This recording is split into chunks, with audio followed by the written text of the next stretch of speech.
The Tale of Mae Nee and the 9 Baht Coins. This story comes from Kun Ot, a regular storyteller on a radio program. One night, Mae Nee was asleep when she dreamt that someone came to her, saying they had something to leave for her to care for, as a way to accumulate merit. Mae Nee woke up startled. At first, she thought it was a normal dream, but it became a recurring dream for several days. After that, she started to feel ill. Hospital treatment didn't help, so she went to a temple to consult a respected monk. Before she could say anything, the monk spoke, saying it wasn't his business as a monk, and turned to look at Ho-ngow, who was sitting beside him. He nodded to Ho-ngow, who then said, "I will help you as much as my merit allows. The rest is up to fate and karma." He told Mae Nee to become a novice nun at the temple and treat her illness by bathing in herbal water and drinking herbal drinks every Buddhist holy day for one Buddhist Lent, 3 months. Her condition gradually improved. After that, Mae Nee left the nunhood and married Long Ot. At that time, her symptoms returned to normal, but she started having strange dreams. She dreamt that someone brought a tiger cub and tied it up, saying, "I'm leaving it for you to raise." Soon after, Mae Nee became pregnant and gave birth to a healthy baby boy. One day, while Mae Nee was dozing off, she heard something whispering, "Lovely, adorable," repeatedly. Then, she saw an old woman crawl under the mosquito net and stick her face in. Her hair was disheveled. She leaned in and said, "I'm leaving him for you to raise, and I'll come back to take him." Mae Nee decided to seek help from Ho-ngow again. This was the beginning of the quest to find 9 coins of 1 baht from widows whose husbands had died peacefully, not a violent death. Each woman would give 1 coin, and they had 7 days to collect them all to perform a ritual to resolve the situation. Everyone went home. Before leaving, Ho-ngow called Mae Nee's mother. In some rural areas, grandmother is referred to differently depending on the region, aside and gave her a red cloth bundle, telling her to keep it with her. If there was an emergency, she should place it on the doorstep. Back home, Mae called her children and relatives to help prepare for the ritual. The other items were easy to find, but the baht coins from widows whose husbands had died peacefully were the most difficult part of the task. Yai Tuat, Mae's mother, Mae Nee's grandmother, who was old and experienced, saw what was happening. She walked over, spat out beetle juice from her mouth onto the soles of the baby's feet, and said, "This child is my descendant." She then blew on his head, reached into her purse, and gave Mae Nee a 1 baht coin. This was the first coin of the quest. Her husband had also passed away. Yai Tuat then gave them advice on who else they could ask, and the search continued. Eventually, Mae Nee and Long Ot collected 8 coins. Only 1 more was needed. By this time, no one in the district could offer any more leads. The condition of the coin, that the husband had died peacefully, made it extremely difficult. They decided to go to another district. That night, everyone heard strange noises, like someone hitting the outside wall of the house. What was strange was that the distance from the ground to the second floor was over 2.5 meters. Everyone tried to sleep. Near dawn, they heard a crow cawing, which was unusual because crows usually don't fly or look for food in the early morning. Then, they heard a woman's voice whispering in their ears, "Lovely, adorable," repeatedly, followed by a voice saying, "I won't give him up. He's mine. I'll take him back." The voice was harsh and chilling. Mae Nee screamed, "Mother, she's here." Mae told her to be quiet and not say anything. She then took a red cloth bag and placed it on the doorstep. Soon, the commotion subsided.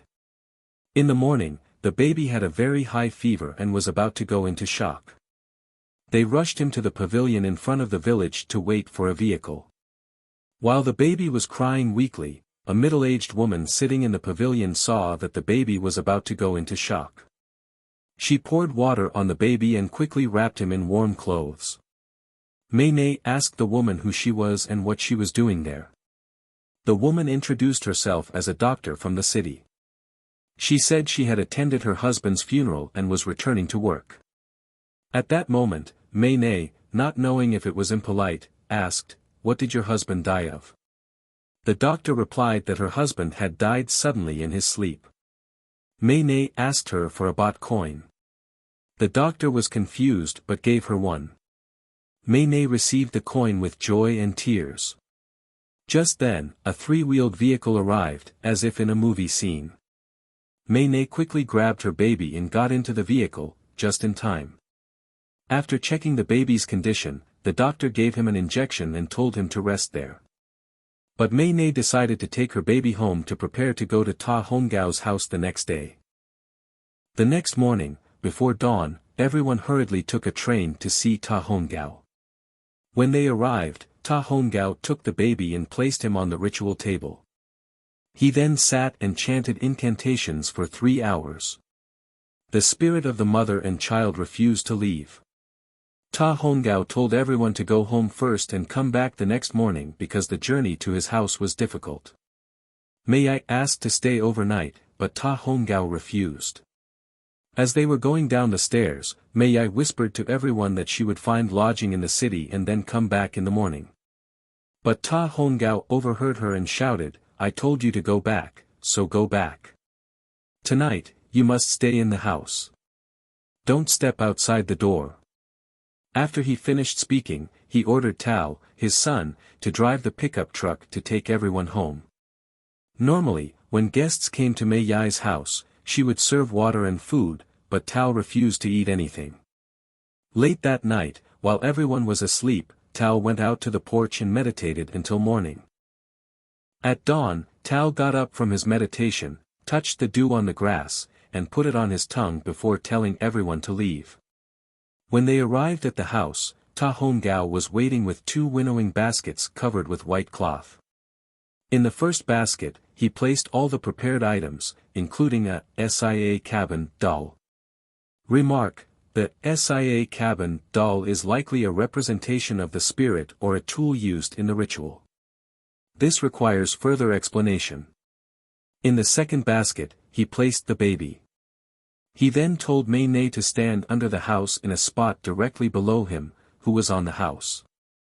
He told her to memorize these 9 Pali words. Then, he took Mae Nee up to the ritual platform in the house. While chanting the incantation, he placed the coins around the baby until they were complete. After finishing, he picked up the baby. Remark: the Pali words are likely a sacred incantation used in the ritual. The air crackled with a strange energy, the kind that makes the hairs on your arms stand on end. The winnowing basket, covered in white cloth, rested on the earthen floor, swaying slightly as if it held a living thing. Ho-ngow, his face etched with the wisdom of years and the weight of unseen forces, stood before Mae Nee. His eyes, dark and piercing, were fixed on her. He lifted the basket, the movement slow and deliberate, as if offering a sacrifice. The white cloth rippled, revealing a glimpse of the small form within. "Whose child is this?" he demanded, his voice resonating with an authority that seemed to fill the small house. The question wasn't just a question, it was a test, a gauntlet thrown down. Mae Nee's heart pounded in her chest, a drumbeat against the silence. She'd faced down nightmares, bargained with spirits, and endured trials that would break a lesser soul. But this was different. This was about claiming her child, asserting her right as a mother. She met Ho-ngow's gaze, her own eyes blazing with a fierce protectiveness. "He is mine," she declared, her voice ringing with a strength that surprised even herself. The words echoed in the room, a challenge thrown back at the unseen forces that sought to claim her son.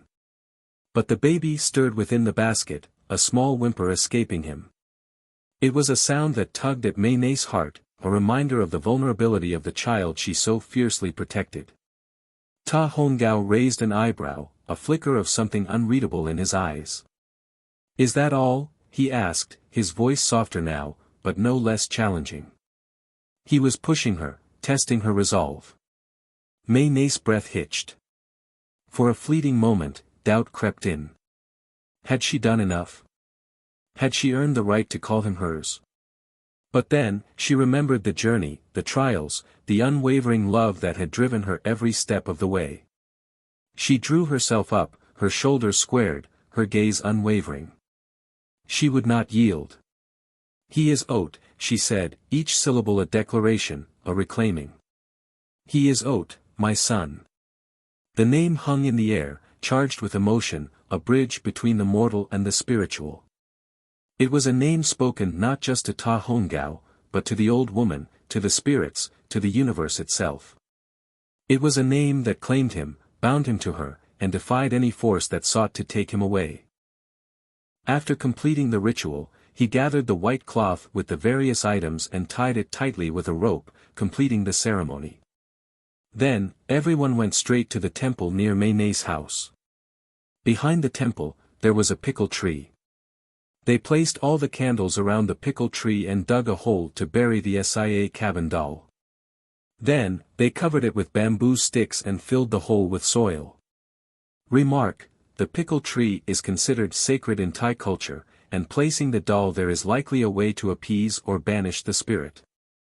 After the ritual was completed, they took the white cloth to float it in the water, asking the goddess of the water, from Kanka, to be a witness that this child, named Oat, was the child of the two of them. He then instructed them to keep the 9 coins with the child until he was ordained as a novice monk at the age of 9. This child's life would have 9 obstacles. If he could overcome them, it would be considered good fortune. Remark: floating items in water is a common way to send offerings or messages in many cultures, including Thai. From Kanka is the goddess of the rivers and water. And they must never lose them because they represent his life. From then on, the couple strung the coins into a necklace and put it around their son's neck. As shown in the picture. Time passed until his 9th birthday, the time to be ordained as a novice monk, as instructed by Ho-ngow. Mae Nee took Oat to pay respects to the senior monk, Wang-pu, to ask for his ordination. Suddenly, Wang-pu said, "He is not your child anymore. Let go." When the day came for the summer novice ordination, Oat stood in line to have his head shaved. Suddenly, the man who was in charge of cutting the novice's hair said, over Oat's head, "Come on, let me shave my grandson's head. Come on in." Remark: the senior monk's words and the barber's comments suggest a deeper spiritual understanding of Oat's situation. Oat immediately realized that the man was probably talking to the old woman who was Oat's mother in a previous life. Soon after, the senior monk, Wang Ta, walked over and said that he would cut the novice's hair himself. Before starting, Wang Ta said, "You are not his mother. You did not give birth to him. How can you say he is your son?" Remark: this confirms the spiritual connection and the idea of reincarnation. He then spat out beetle juice into a bowl and splashed it on the empty space behind Oat. After cutting his hair, he took Oat to sit alone in a tent and told him to wait there because Oat could not be ordained with the other novices. After the other novices were ordained, Wang Ta and Wang Pu walked over to Oat. Remark: the spitting of beetle juice is a ritualistic act, and the separation of Oat from the other novices highlights his unique situation. They took him to the temple to change from white clothes to the saffron robes of a novice monk. Wang Ta then took a rope, strung the 9 coins on it, and tied it around Oat's waist, telling him never to take it off, not even when sleeping. During his initial time as a novice, he had to sleep with Wang Ta in his kuti, monk's dwelling. Every night, Wang Ta would get up, sit and write on a slate, and chant incantations until morning. Remark: the chanting and writing on the slate are likely part of a spiritual practice or a way to protect Oat. He did this every night until novice Oat felt that his auditory hallucinations had disappeared, but they did not completely go away.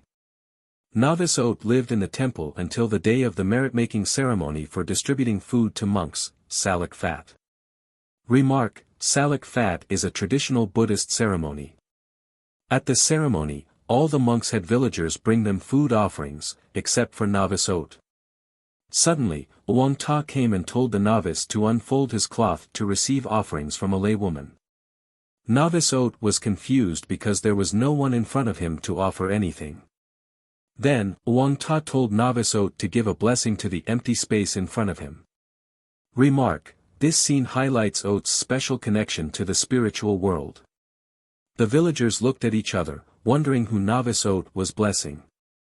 After a while, a family came to offer food. While Novice Oat was eating, he saw a man who was trembling. He slowly walked over to him and said, "Lovely, adorable, will you come live with mother? Will you come? Let's go." But the voice that came out was the man's voice, not the old woman's voice. Then, the man touched his saliva and smeared it on Novice Oat's forehead. A few seconds later, Novice Oat fainted and fell to the ground. He didn't know how long he was unconscious. When he regained consciousness, he felt cold and shivering. It turned out that Wang Ta had poured holy water on him, almost emptying the entire water jar. The next day, Novice Oat fell down the stairs of the kuti and injured his ankle. The other novices told him that they saw an old woman pushing him down the stairs. His parents came to the temple and asked Wang Ta to disrobe him, but Novice Oat could not be disrobed yet because there was no auspicious time. On the same day, after treating his wound, Wang Ta tattooed an oil mark on Novice Oat's back and said that he could be disrobed in 2 days. After he was disrobed, Wang Ta instructed him that every 9th, 19th, and 29th of the month, before 9 o'clock, he must not speak to anyone. He could only do this for 1 month, but it turned out that Oat could not do it. Wang Ta shook his head and told him to take care of himself because he only had 8 lives left. After that, on every birthday, there were always incidents that caused him to get hurt, and every time Oat was hurt, his mother would also feel pain and soreness. Oat lived like this until one day, he had to prepare to move to Songkhla because his father got a job there. Before moving down to Songkhla, his mother gave him directions to drive to see someone who had been very kind to their family. Remark: the tattoo and the instructions are further attempts to protect Oat. The mention of 8 lives is a significant detail, suggesting a belief in reincarnation and predetermined destiny. Along the way, Oat felt strange.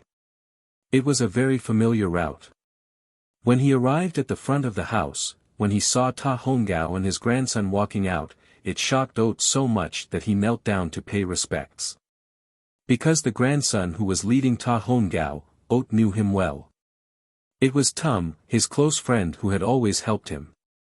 After the day that Tum broke off contact with his friends, this was the first day that Tum came to hug Oat and cried.